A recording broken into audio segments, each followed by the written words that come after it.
আমরা ইতিপূর্বে 2 এবং 3 পৃষ্ঠার পড়া সম্পন্ন করেছি। আজ আমরা দেখব 3 নম্বর পৃষ্ঠা, অর্থাৎ 3 নম্বর পেজে আমাদের কিছু কোশ্চেন দেওয়া আছে। প্রথম কোশ্চেনটা দেওয়া আছে, হোয়ার আর রিনা অ্যান্ড ওমর?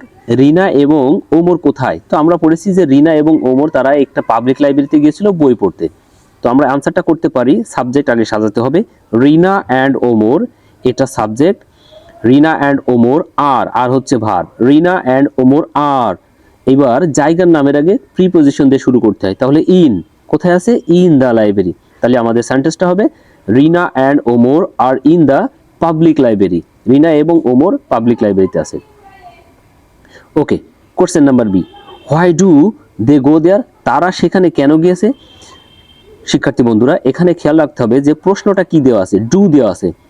তিনটা ভাবে আমাদের প্রশ্নগুলো আনসার করতে হয়, সাধারণত ডু, ডাজ এবং ডিড। যদি ডু দিয়ে থাকে প্রশ্নগুলো, তাহলে অবশ্যই খেয়াল রাখতে হবে আমি যে ভার্বটা ব্যবহার করব সেই ভার্বটা যেন প্রেজেন্ট ফর্মে বসে। যদি ডাজ থাকে তাহলে অবশ্যই আমার ওই ভার্বের সাথে একটা এস অথবা ইয়েস যুক্ত করতে হবে। এরপরে যদি ডিড থাকে তাহলে অবশ্যই আমাদেরকে এই ভার্বের পাস্ট ফর্মে রূপান্তর করতে হবে। সুতরাং এখানে আমাদের ডু দেওয়া আছে, তাই আমাদের ভার্বের সাথে কোনো কিছুই করা লাগবে না, জাস্ট প্রেজেন্ট ফর্মটা বসিয়ে দিলে হবে বা বেস ফর্মটা বসিয়ে দিলে হবে। প্রশ্ন আছে হোয়াই দিয়ে। হোয়াই দিয়ে যদি প্রশ্ন থাকে তাহলে আমাদের কারণ খুঁজে বের করতে হবে যে কেন। তো why do they go there? তারা সেখানে কেন যায়? তো কেন যায় আমরা এর আগে পড়েছি যে তারা সেখানে পড়তে যায়। তাহলে আমরা সাজাবো এইভাবে, দে হলো সাবজেক্ট, গো হলো ভার্ব। তাহলে দে গো দেয়ার, তারা সেখানে যায়।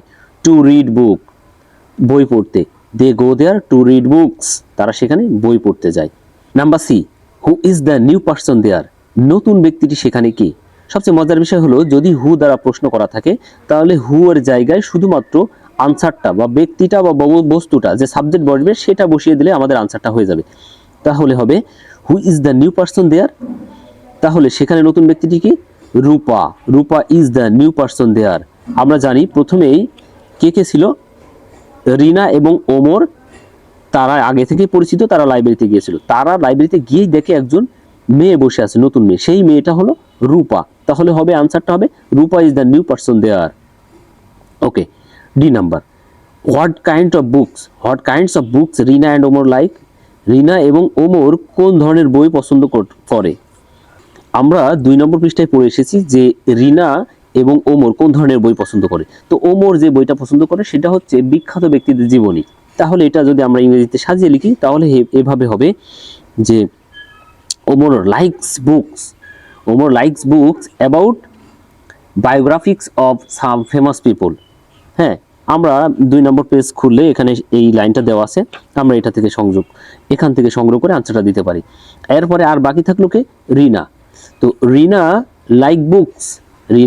Likes books about science fiction. Rina কোন ধরনের বই পছন্দ করে? সায়েন্স ফিকশনের বই পছন্দ করে। Rina likes books about science fiction. Okay, E নাম্বারে বলা আছে what is Rupa's choice about reading books? Rupa's চয়েসগুলো কি কি? রূপাস চয়েসও কিন্তু রিনার মতোই সায়েন্স ফিকশনের বই পছন্দ করে সে। তো Rupa's choice about science fiction. Rupa also likes books about science fiction. হ্যাঁ, আমরা সেন্টেন্সটা এইভাবে দিতে পারি। সেন্টেন্স সাজানোর ক্ষেত্রে আপনারা যদি সেন্টেন্স সাজানোর ক্ষেত্রে সাবজেক্ট, ভার্ব এবং অন্যান্য যে সেন্টেন্সের অর্ডার রয়েছে ঠিক করলেই বা সেইভাবে সাজিয়ে দিলে সেন্টেন্স কারেক্ট। একই রকম হতে হবে এমন নয়। তো Rupa likes books about science fiction, অথবা Rupa also likes books about science fiction. রূপাও সায়েন্স ফিকশনের বই পছন্দ করে। ওকে, এরপরে খুবই একটা মজাদার জিনিস দিয়েছে, অ্যাড করেছে 3.1-এ ল্যাঙ্গুয়েজ ফোকাসে বলা আছে স্ট্রেসড সিলেবল। সিলেবলটা কি? সিলেবল মানে হচ্ছে শব্দাংশ, অর্থাৎ ইংরেজিতে একটা ওয়ার্ড বা শব্দকে ভাঙলে যে ক্ষুদ্র ক্ষুদ্র অংশ পাওয়া যায় সেটা হচ্ছে সিলেবল। তাহলে সিলেবল কাকে বলে? সিলেবল হলো একটা ওয়ার্ডের ক্ষুদ্র ক্ষুদ্র অংশ, অর্থাৎ ওয়ার্ডের ক্ষুদ্র ক্ষুদ্র অংশ হলো সিলেবল। তো আমরা এখানে বিভিন্ন ধরনের সিলেবল দেখতে পাচ্ছি। প্রথমে দেওয়া আছে নেইবারহুড। খুব মজাদার বিষয় হচ্ছে নেইবারহুড, 3টা সিলেবল দেওয়া আছে, অর্থাৎ নেইবারহুড 3টা। এনজয় 2টা, এখানে 2টা দেওয়া আছে। ফিকশন 2টা দেওয়া আছে। ফেমাস বিখ্যাত। ওয়ান্ডারফুল 3টা দেওয়া আছে। হোপফুলি এখানে 3টা সিলেবল দেওয়া আছে। টু ম ও তিনটা দেওয়া আছে, বাই ও গ্রা পিক্স এখানে চারটা দেওয়া আছে। সুতরাং যেমন অ্যাপেল অ্যাপেল, টিচার টিচার দুইটা, বার্থডে দুইটা দেওয়া আছে, পিকনিক দুইটা দেওয়া আছে। তো এইভাবে যেমন রিনা রিনা, ও মর ও মর ও মোর দুইটা দেওয়া আছে, রূপা দুইটা দেওয়া আছে। এইভাবে যার যে নাম দেওয়া আছে সে সেটাই, যত ওয়ার্ড আছে এই সিলেবল যার সঠিক হবে তার উচ্চারণটা এবং বানানগুলো মনে থাকবে। সুতরাং এই সিলেবলটা খুবই গুরুত্বপূর্ণ। যেমন রিডিং দুইটা দেওয়া আছে, বুক একটা দেওয়া আছে, বুক এই বুক আপনি ভাঙতে পার, বুক একটাই সিলেবল দেওয়া আছে।